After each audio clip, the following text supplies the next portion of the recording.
Hi everybody, welcome back to our live stream. We have a really special announcement today. So as some of you that have been following us for a while now, we are now Triple 10. So we went through a brand name change, which is super exciting, and we're pumped to have finally have it out in the open. It's been kind of an ongoing project that we've been working on for the last couple months. And so we'll get our creators on and we're going to talk about front-end dev today, which is awesome. And we have Ziad here today. Hi Ziad, how you doing? Doing pretty well. How about you? Good. I'm just telling everybody today is our big name change. So Hmm. to avoid any confusion, was just kind of explaining everything about Triple 10. So Dweez is also here. Hey Dweez, how's it going? Great. How about you guys? Super good. Today is a crazy day. So today we're going to be talking about front end dev. So for everybody that was here last week, I realized that not all of our our live stream didn't save, so we're gonna redo it today because this is a great conversation that we had, and there's only about 3 of us in here. So today we're gonna be talking about front end dev. If anybody wants to drop any questions in the chat about front end dev, we're absolutely welcome to talk about it. So first question is, what is front end development? Ziad, we'll start with you. Yeah, it's a really good question. So when you're building like a mobile application or a web application, basically you have like two components that you kind of look at as an engineer. You have the front end and you have the back end. And the front end is basically what like the app looks like the colors, the layout of the screens, where the buttons are located, stuff like that.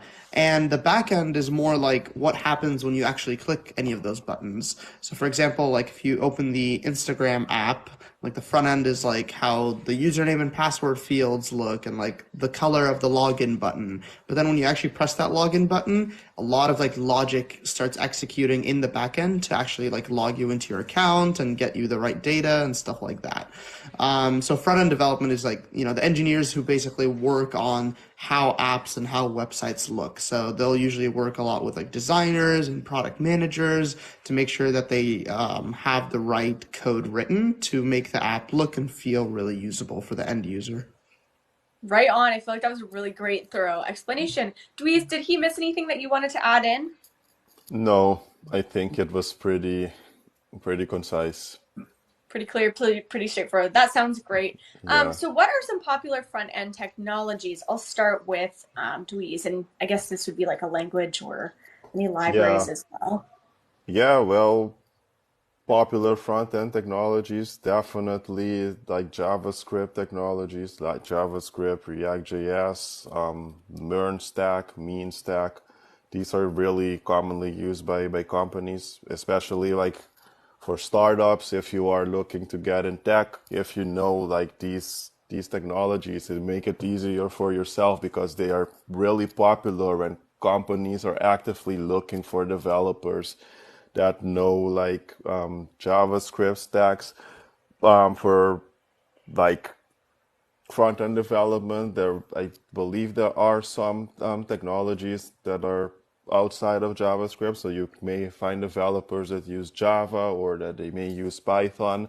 But for yeah, the most popular ones right now are definitely like the JavaScript technologies that Yeah, I and I just just must say, mentioned. based on just someone in the chat real quick, like those technologies that you listed, HTML, CSS, Bootstrap, those are what Dweezil are talking about, like the JavaScript based languages. Those are all like front end languages and frameworks and libraries. And if you know those, you're definitely like the question was, is it good enough to get your first tech job? And as a front end engineer, that's really all you need to know. So for sure, Yeah, like if you know those, then you'll be a front end engineer.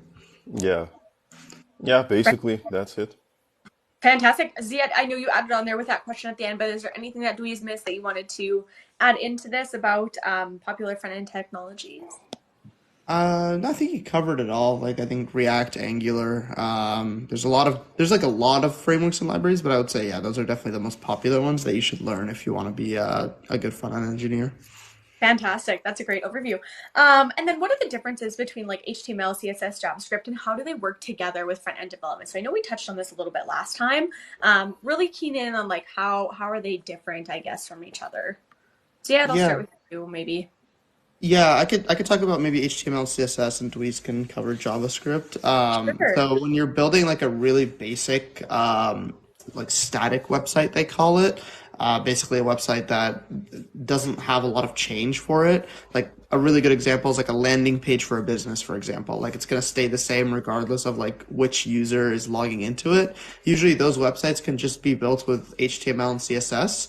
And what that means is HTML is really like the code that you write to render like the text, for example, like the business's name, their address, the phone number, stuff like that. And if you wrote a page in basically just HTML, it would look like a Word document, for example. Like it would just be like no styles, like just words on top of each other and no colors or anything like that. And then when you add CSS in there, that's when you get like the website kind of look and feel. You get to like align things in certain ways, add colors, background colors, different fonts, like stuff like that. CSS is basically like the styling of your website. You can build a totally like end-to-end website with just HTML and CSS, but JavaScript adds that like extra layer of usability. And Louise, you can talk about that a little more. Yeah, Awesome. so JavaScript basically adds logic to your website. It's mostly used, like for example, if you're making dynamic websites, yeah, just mentioned like you need only HTML and CSS for static websites. If you add JavaScript, you can add logic to it and you can make your website more dynamic. Or you can use it for backend development to call certain functions, for example, to let's say you make an account, that account, the data of that account is stored and managed with the programming language, which usually is JavaScript. But yeah, you can also use JavaScript for like in React.js, for example. You still have functions, for example, when you hover your mouse over a button, if it like animates and moves, that's also logic. And that's where like the JavaScript comes in. I think it's more to make websites less static, so making them a bit more dynamic. Ziad can correct me on this one. But yeah, again, it doesn't necessarily have to be JavaScript. We're just mentioning the most popular languages, and that's, yeah, Mhm. JavaScript. Yeah. Fantastic. That was awesome. Super clear. I feel like I am now an expert in this field. So next question on the list is what are frameworks and libraries in front-end development and why are they useful? So if somebody maybe wants to give a definition of each and then kind of explain like how they get used with front end, that would be great. Do we want to start? Um, no, I'll let Ziad go with this Okay. one first. Yeah. Sounds good. For sure, yeah. So basically, libraries and frameworks are things that, um, they're basically additional things that front end developers can use to build their websites a lot easier. And basically, like the way you could think about it is that there's a lot of websites, or like most websites, like 99% of websites have like very similar functionality. And that similar functionality, for example, is like navigation, like you should click one button and it takes you to like another part of the website. You click the login button and it logs you in and takes you to your home screen, for example. So a lot of those things are like, pretty much every website has some sort of navigation. Most websites have some like internal like storage. Like there's a lot of things that basically like developers would have to write like over and over and over again when they were building websites, but libraries and frameworks kind of give you that reusability. So like React.js, for example, is a library. It gives you a lot of tools that you can use to build your website much quicker than you used to be able to. Additionally, like a lot of these libraries and frameworks are what's called open source. So what that means is that there's like a lot of code that people have already written around the world that you can kind of reuse if it kind of fits your use case. And like a really good example of this is like if I wanted to create a mobile app and I wanted like a banner at the top with like a back button or something, like someone has probably coded that at some point before. So I could like go on the React.js the React.js like libraries and see like what people have written and see if I can reuse it so I can like save myself some time. So basically, like to sum it up, like nowadays nobody really writes like just HTML, CSS, JavaScript websites anymore. Like everybody uses a library of some sort, React.js being the most popular one. I do want to say though, like there is a difference between libraries and frameworks. Like frameworks are more like bundles that developers can use that have a lot of pre-built functionality in them, while libraries are more like open boxes where you can like take a little bit from here, take a little bit from here, and like combine it to make your own thing. So Angular is more of a framework because it provides you a lot of like built-in functionality like navigation and stuff like that, while React is more of the library in this case because it more so like tells you to write your code in a certain way so that you can reuse other people's like open source code online. It's a very big generalization, but just like to get the concept kind of in your head, that's what these libraries and frameworks are used for. Perfect. That's great. Dweez, do you want to add anything to that? I feel like that was really great Yeah, comprehension. it was really it was a great explanation. I just wanted to add like Jihad touched upon this, but it saves like the productivity, like frameworks and libraries, they're basically useful for like the productivity aspect. Like think about it. If they weren't there, like you would need to go through everything yourself. But since other developers have already built this, like they already wrote the code, it makes it so much easier for everybody. Like for a productivity point of view, they are super useful. And I really think that we will see like the more developments like these keep coming in, like with AI, it's going to look something similar to it at least, I think. Awesome. Great overview, guys. That was super clear, super in depth. I love hearing you guys answers. Interesting. For everybody that's joining, we are here every Wednesday at 10:30 a.m. PST. So make sure you join. And we did change our name, which is really exciting. So we used to be Practicum. So everybody here that may be wondering, okay, who's this brand Triple Ten? We did change our name. So we are the old Practicum and the new Triple Ten. So next question is, what is responsive design and why is it important? Yeah, I can start with this one. So when you build a website, basically you write the code first and you start writing it. You write it for like a computer or like a PC, an Apple. It depends on the side of the screen. We're just talking about like a monitor. A responsive web design basically allows you to rewrite this code, but for like different devices.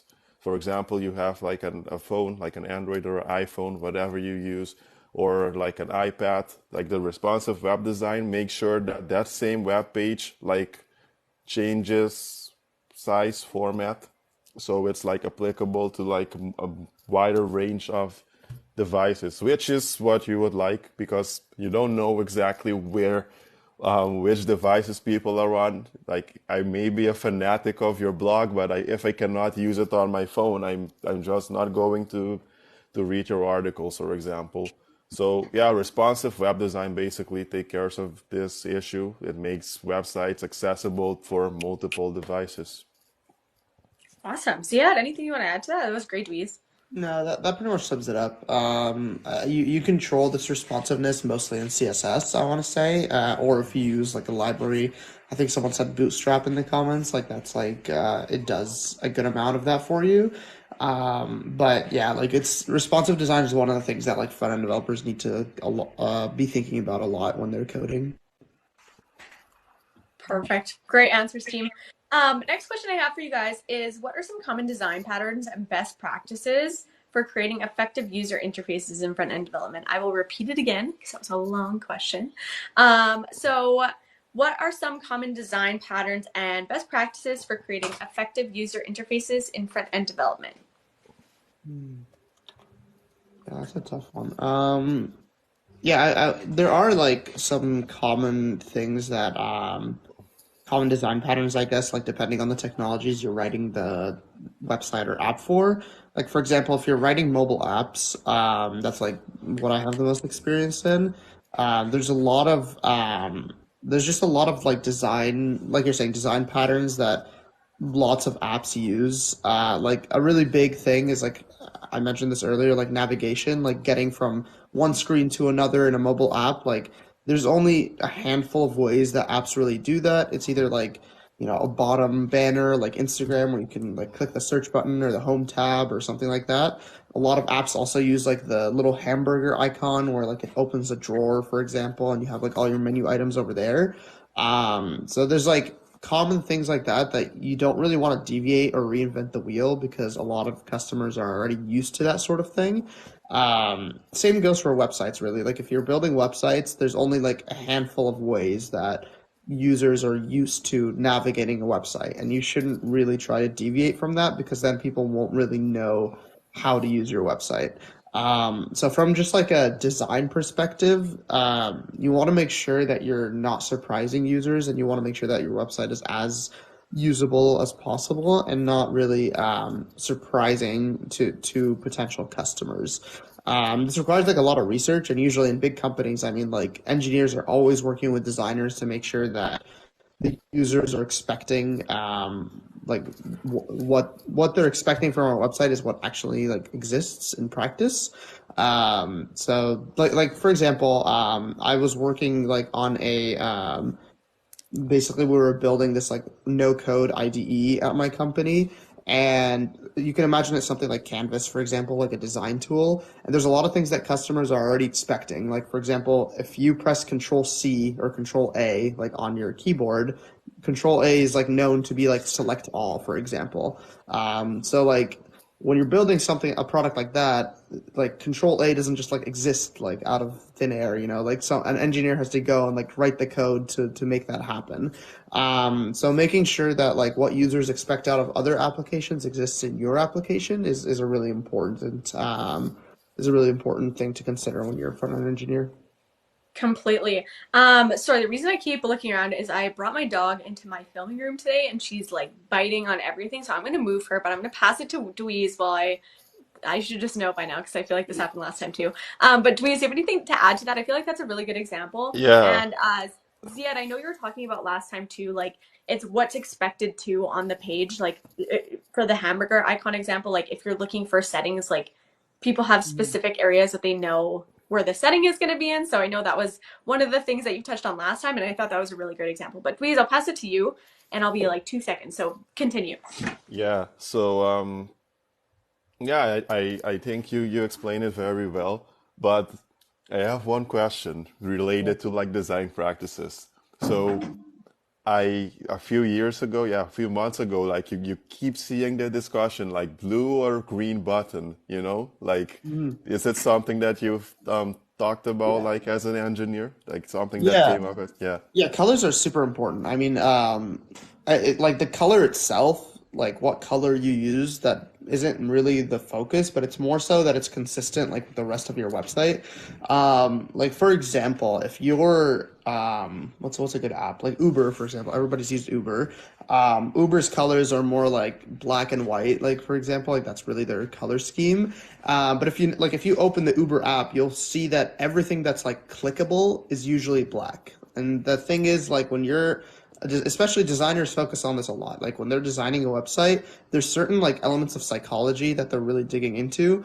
And what I mean by that is like when you go into the Uber app and like the first thing you see is like the order button or something, and that's like black, your mind kind of thinks that like, okay, like everything else that is black is going to be like clickable. So if you go into, for example, the terms and conditions page and all the text is like gray, your mind already knows that that's not clickable. Like the gray is not like I won't be able to click on it, and that like does anything. But if you see like a black back button like in the corner, your mind just knows that that's like a clickable button. So that is really important when you're thinking about like what colors to make your buttons and your things in your app. Like you don't want to have your color scheme be black like Uber's, and then all of a sudden you have like a green button just like somewhere, right? Like your users won't know that that's like a clickable thing, and they might just miss out on whatever feature that is that you've built over there. So color schemes are really important when it comes to when it comes to just like showing your users in terms of psychology what they can do with your app or website. Yeah. Yeah, I think it's interesting, like the psychology that goes behind it as well.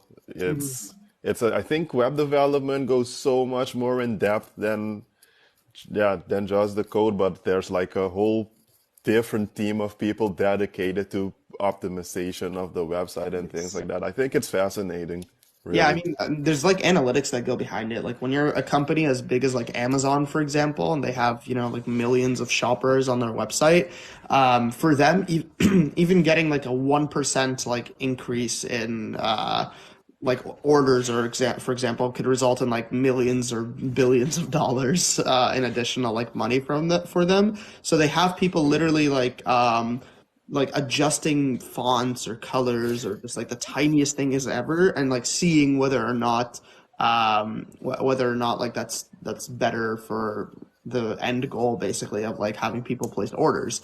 And I don't know if you guys know this, but like most of these apps have like different running versions on average like all the time. I think Facebook, for example, they said on average it's like 20,000 different versions of Facebook like at a time are actually running. And you Well, can see this clearly when like an app like Instagram, for example, when they added like their notes feature, right? Like not everybody got access to that like at the same time. Like some people got it, some people didn't. But if you think about that, like at the smallest scale where they're like testing the color of a button, for example, like they'll deploy the testing of a color to like 10% of their users and then see like, is that 10% like adding to the cart more often or clicking on that button more often or something like that. And then they start releasing it to other users. So yeah, it's like a very like especially at big companies like changing colors, fonts, like adjusting where like things are on a screen. That's a really big part of front end development as a whole. yeah. Great ad. That's so interesting to see that there's actually like 20,000 different versions of things that go out if you're a big company. And that psychology, I know you guys were talking about like color psychology is so big. I know I learned about it briefly when I was in school. But it plays a big part at the end of the day. So I have a question kind of, I know people are talking about UX, UI in the chat. So does UX and UI kind of play a really big part in front end development or more separated? Like, do the engineers need to know about it or is that kind of a different task? I would say definitely like at smaller companies where like the engineers are kind of doing a lot more because of like constrained resources and stuff. You are the one that's like doing a lot of the like UX research, for example. So that means like talking to customers and like testing things with them and stuff like that. Like you're doing a lot of that. Like there was a company I interviewed with. I didn't actually end up working there, but they mentioned to me that the way their engineering works is that each front end engineer, this was like a smaller company, each front end engineer is like directly responsible for like clients X, Y, and Z. Like each engineer just has like three or four customers that they're like basically responsible for and they get to like have them on speed dial basically like whenever they want. So they were like yeah constantly doing that UX research and working on designs and seeing like what the customers think. But yeah, at a bigger company with more resources, like the one I'm at right now, like we have like a dedicated UX research person that like runs these user interviews and focus groups and stuff like that. And we have like a dedicated designer that's, like usually really involved in the UI work. But I will say, like, regardless of what size of company that you're at, the best engineers are usually the ones that are like wearing multiple different hats. Even if there is like a designer, like for example at my company like the designer is the designer for like four different teams so their time is like constrained and that's typically actually how it is at like a lot of companies. So like if their time is constrained and you're like wanting to get a feature out or you have an idea or something like that, like you going and working on that UI or like you going and like talking to the right people to talk to the customers is gonna put you like miles ahead of just like saying okay like I'm the engineer, I will do nothing else but like engineer, so I would say, yeah, like if you're, no matter what company you're at, like really try to get involved with customers and wearing the multiple different hats to really succeed as an engineer. Definitely. Dweez, do you want to add anything to that? I get that was a great overview. Yeah. So you had, Yeah, but yeah, I do. I think it yeah, makes sense, right? Because like if you are a developer, like most of the times in anything you do, really, like if you choose to only stick to one thing and say, no, I am not going to do anything else, you're not gonna learn. And I Mhm. think that's the thing with like if you are like one developer and you're wearing multiple hats, that it's inevitable that you learn multiple things. Like even if you're not like an expert in let's say UI or UX and you're an engineer, you're still going to learn a lot. And this can I think it somehow translates to other things you do. So yeah, it makes sense why the best engineer is the one that, it's wears multiple hats. It's like a wizard with that only specializes in water spells, No, you want fire spells as well. So yeah. I love it. Great comparison. I'm such a fan. I actually just watched Harry Potter last night, so like that's a Yeah. great like kind of explanation of that. It's We do have we do have a question in the chat from Console Log, and I know this person has been like super active in the chat asking questions. We're absolutely welcome to open any questions about front end dev. So if you have any, throw them in the chat. We'll try to get to them. But what his or their question is, how can one learn without getting into like a tutorial hole, without getting imposter syndrome? So I'm just assuming that means like, how can you learn like front end development without getting into like big tutorials? Because also, I feel like people have a lot of imposter syndrome when they're learning this. Like, it's a really complicated subject. They're like, I won't be able to do this. I'm not verified enough. Does anybody have any answers for console log? yeah.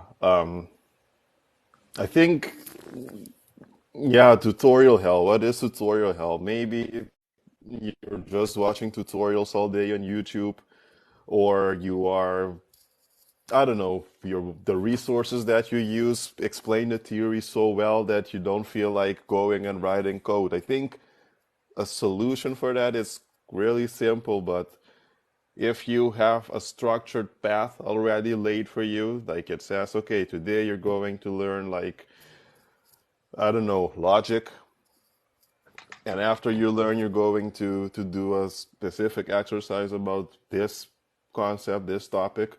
I think that's how you don't fall in it. But if you're like learning yourself, if you're like a self learner, you're going to have to schedule like the actual practical parts of it yourself.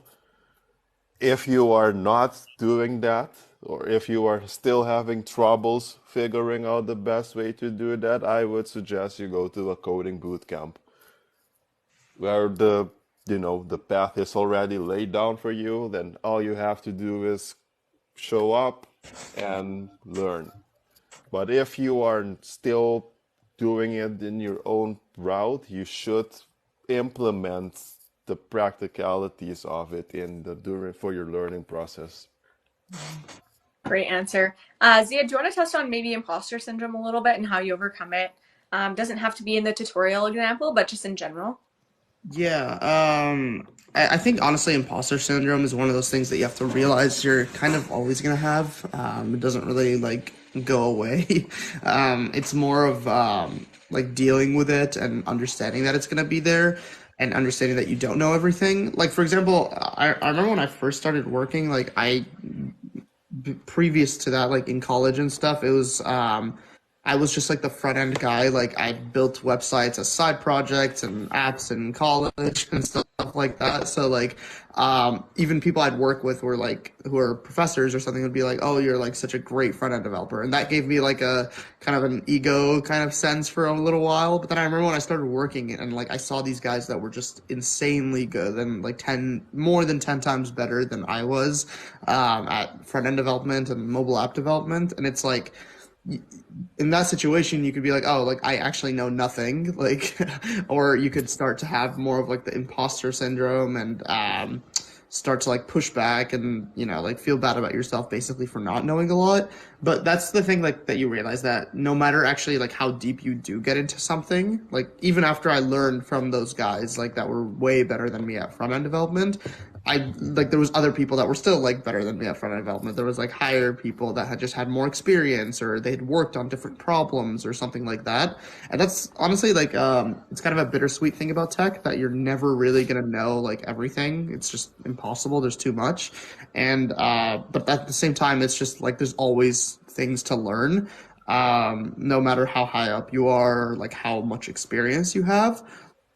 Like I work with people that have 20 years of experience like in full stack engineering, and they're still like sometimes clueless about like some aspects of development. It's just like the way it is.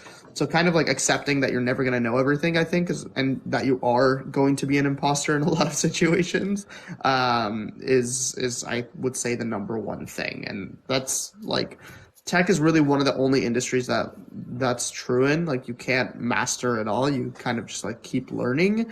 and you have to keep learning in order to like, keep up with the industry trends and stuff like that. Like when AI came out and ChatGPT is the new thing and large language models, like everybody's an imposter at that point. Like some people, yeah, like they've been working on it for a while, but that's like, 1-2% of the entire industry. So uh, like as something like that happens, like you need to go start learning and understand that you don't know anything and you still have a lot to learn. So yeah, that was like a really long answer of basically saying like you're always going to be an imposter. So just get over it and start learning, basically.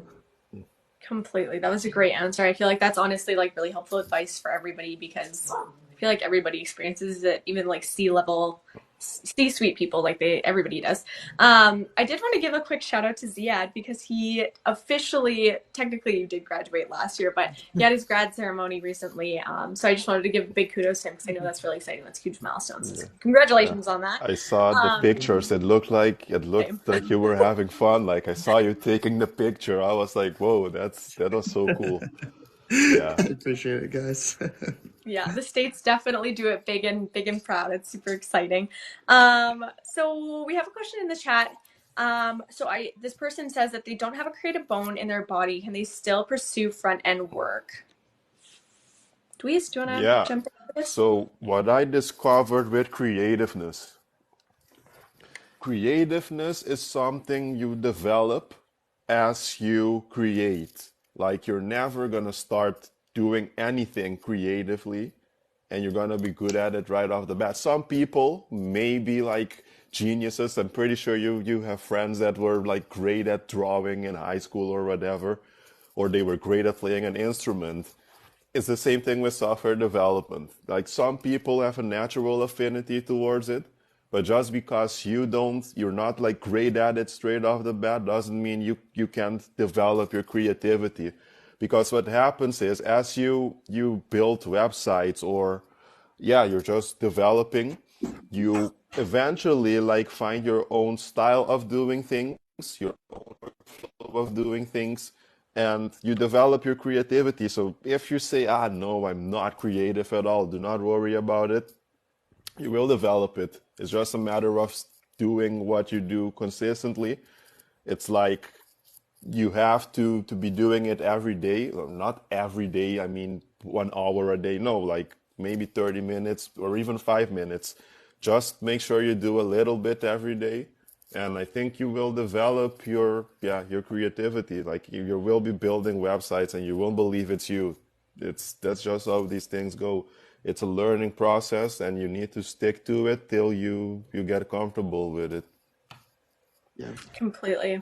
Great overview. Thanks for the questions. So if you have any more questions about front end dev, feel free to throw them in the chat. I know we're almost through all of our front end dev questions for the day, so it might be a little bit of a shorter live stream today, but that is a-okay. And I feel like this will be uploaded onto YouTube later if you want to go back and watch the full stream if you missed it. I always go back and listen to it as like a podcast. Awesome. So how can websites or application performance be improved with front end development? That's a big question. Could you repeat Yeah. them? Yeah. So how can website or application performance be improved in front-end development? So just improvement overall. I know Ziad touched on it first. So Ziad, Yeah. if you want to jump in from, I know our last live stream, we kind of talked about this briefly, and then Tweez can jump in after. Yeah, performance wise, you definitely there's things that you need to worry about when you're thinking about performance. Like I'll kind of talk about websites and mobile apps. Like from the website perspective, you need to realize that like browsers can only kind of do so much. Like a big mistake that I remember doing for like just side projects was like trying to add like too much like animations and like fancy stuff like to the website, and then realizing that like somebody using a really old like laptop or something, it just might be like super laggy for them and not really like look as aesthetic as I would want them to see my website. So you need to realize that like when you're deploying like websites, especially, they're going to be viewed on all sorts of devices. Especially if you're at a big company, like you could literally, I think Facebook has like 1 billion users or something. So that means like a a lot of the world is using Facebook. So you need to make sure that the websites work on not just like the biggest and brandest and newest iPhone, like it needs to work on all sorts of devices, and all sorts of laptop sizes and stuff like that. So understanding that like, some devices have less memory, have less like caching ability, stuff like that, is something that you definitely need to keep in mind, especially when you're at a big company. And then for mobile apps, I do want to say that like, honestly, like mobile apps are not, like phones are still limited in like terms of memory and like what they can actually do, hardware wise, and you need to really consider that when you're looking at a phone. And a really good example of this is that like phones, when you're navigating in a mobile app, if you like when you navigate to a new screen of a mobile app, in a lot of applications, it's kind of similar to like adding a new browser tab. So it's like you're adding like another tab on top of an existing tab. So when you're building a mobile app, if you don't design it right, like you could end up in a situation where like you have 100 different tabs like open at the same time, and that causes like even if you do that on a laptop, like that you're using a lot more memory than you should be, and if you have like a lower end computer, like it could start to lag. And in mobile apps, like you do see crashes and stuff like that, so there are still performance issues that you need to be monitoring, and that's a really big piece of it, is like making sure that you have the right monitor in place so you can make sure to like be improving, your stability of the mobile app, less crashes, stuff like that. But yeah, that's my 2 cents on performance. Great. Dweez, do you want to add anything to that? No, I think it pretty much sums it all. Yeah. Yeah, I think we have a Yeah. Do question you in want the to answer chat. Ty's Yeah. question? So Ty's asking, what are your thoughts on the myriad of libraries, frameworks out there, and having preferences, mostly on the front end? So we kind of, yeah, talked about this earlier a little bit. Dweez, I can say like my favorite, at least. I don't know about yours, but I definitely am like a React and like very pure JavaScript kind of guy. Even on back end, like I still love Node.js and writing like TypeScript, code across the entire stack. I think that like when you're looking at libraries and frameworks, the community is probably like the number one like factor that I always look at. Even when I'm looking at like, very like, small libraries, like if you're using an open source library from React, like React Navigation, for example, like looking at how big the community is a really big thing for me, because I know that like code is very fragile, and at some point things will break, and I'll like need to go see what like others have faced basically, and what others have, proposed in terms of solutions. So whenever I'm looking at any libraries, a really big thing is just like how big is your community? How big is the support? Like, is this library getting updated frequently? Like React has one of the largest communities of, open source around the world. So that's why I'm like very confident when I'm using React code, and whenever there is like an upgrade in the version, like I'm very confident in upgrading to that version.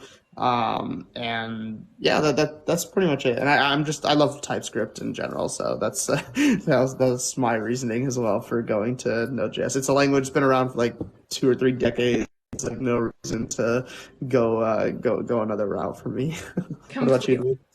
Yeah, same. I have only worked with like JavaScript based languages, but that was like after I already learned like the .NET framework, and it's exactly what you said. Like .NET is not just it's not React JS. So you're not gonna like there are developers in it, but I feel like the community for JS is immense. Like you can just like put in a question on Stack Overflow and someone will answer your question like really quickly.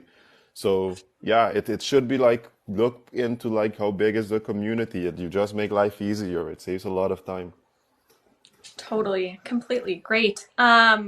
This is fantastic. I know we're getting a couple more questions in the chat, so we'll make sure to save those to the end and answer them. I don't know if you can hear my dog is like whining and crying in the background, so I hope it's not picking up on here. She's fine. She has a bone. She just has separation anxiety.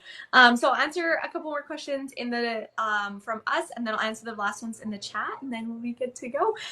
So the last question from my end is, what are some common issues to look out for when testing and debugging front-end code?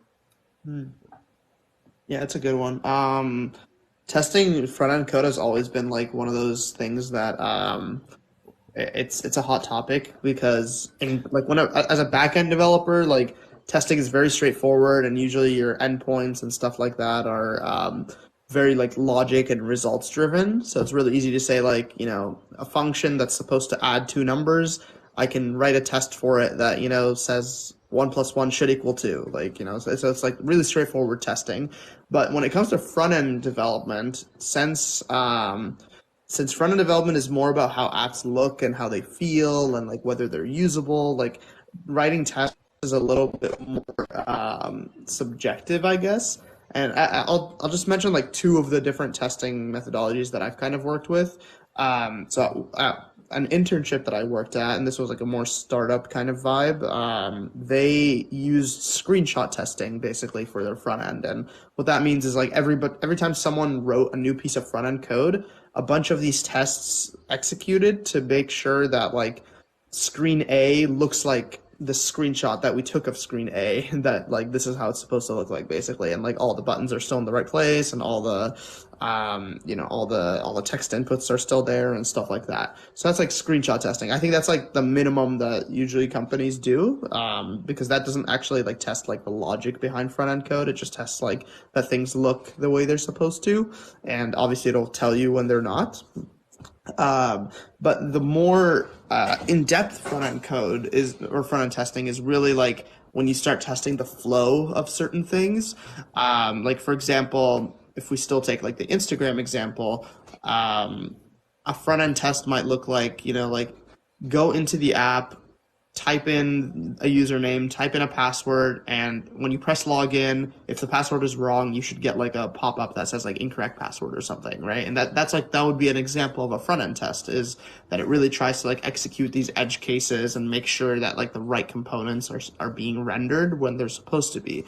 The issue with that is that front-end code is very like fragile, I guess, especially when you're like a startup that's changing things like really frequently. Like for example, if you build out a feature and write a bunch of tests for it, and then all of a sudden you realize your users just like do not like that feature at all, then you kind of just have wasted a lot of time writing tests, and you'd have to go back and like adjust tests maybe even across the entire app, like to make sure that your things still pass. A lot of startups might actually opt into just doing like screenshot testing and not things like Jest, for example. Ty's mentioning that. Like they might opt into doing simpler tests just so they could be more like nimble, I guess, like when they're building out features. But like my personal preference is always writing like tests regardless, and kind of like taking that sacrifice of time basically to make sure that your things kind of always work. Because the thing is, like, when you're writing tests, it really gives you confidence to build more things. Like, you're always a big fear of developers just anywhere, like, regardless of back end or front end, is that when you build something new, you're scared it's gonna like break something else that you just like didn't think of, right? Like some other part of the app or some other part of the website or back end or whatever. And tests really give you the confidence to build whatever you want, and then say like, okay, like if I did break something, the tests will basically tell me that like I broke something. So I'm always on the side of like write as many tests as possible for like every single small detail, especially when you're like in a big organization, because then if somebody else writes some code somewhere completely different from the code that you're writing and it breaks your code, it'll at least like tell them that like, hey, like this other part of the code base like doesn't work because of what you just did. So make sure to like go fix it basically before deploying. So yeah, it's as I said, it's a hot topic. Dweez, have you done any like deep front end testing before?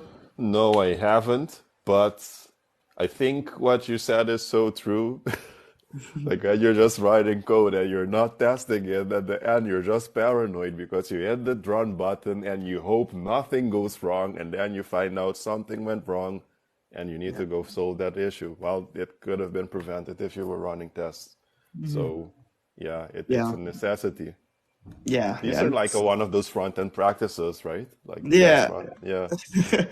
Exactly. Yeah. And like, I mean, the biggest companies in the world, like Google's and Amazon's, they have like these really huge, robust like testing frameworks that they've built to make sure that their code just doesn't it doesn't break something. Like if you notice, like a lot of these big companies, it's rare that they have like an outage or something is broken or something like that. Like when Instagram servers or whatever went down like a year ago and stuff, like that was like a big deal, because it's rare. Like usually these companies have very enforced testing practices in place to make sure that those kind of things don't happen with users. So. Awesome. Great overview. Dweez, I'm going to throw this question in the chat to you. So this person said, hey guys, I just came across your live. I'm starting my journey into front-end dev. Is there any Discord communities that y'all can share with me? Um, Or yeah, I don't resources? know of, yeah, Discord communities, I don't know of any, but I'm pretty sure, I think GitHub, they have like communities. There's a community there. Like if you're like want to, start networking with developers, you can go there. Um, on LinkedIn as well. There's like Facebook groups with like more, yeah, just people that are learning just like you. Then they have groups where they exchange tips and tricks with each other. There's Stack Overflow for if you need answers to your questions. Discord communities. We should start a Discord community. Like, yeah, it's really a thing. Like everyone, like, yeah, uses like Discord to like reach out to their, yeah, to their community. But yeah, I do not know of any specific Discord community for that, but I'm pretty sure like there are plenty of communities. Just do a quick search on Google. I'm pretty sure you'll find a community for you. Yeah. Awesome. That's fantastic. Well, I think that's it for questions today. I don't see any more in the chat. And we're out of questions from my end here. So I wanted to thank you all for joining our live stream today. We are here every Wednesday at 10:30 a.m. PST. I know we had a glitch last week. This is our topic from last week, but moved to this week because it was such a great in-depth conversation. So thank you so much, Dweez and Ziad, for joining us today. And like I said before, we have changed our name. So we were Practicum. We are now Triple 10. So stay tuned for more exciting updates with the company. And I know we're going to be doing some giveaways on all of our other channels. So make sure you follow us there. And we'll see you guys next week on Wednesday. Awesome. Thank Thanks, you. guys. Perfect. See you, team. Bye. Bye.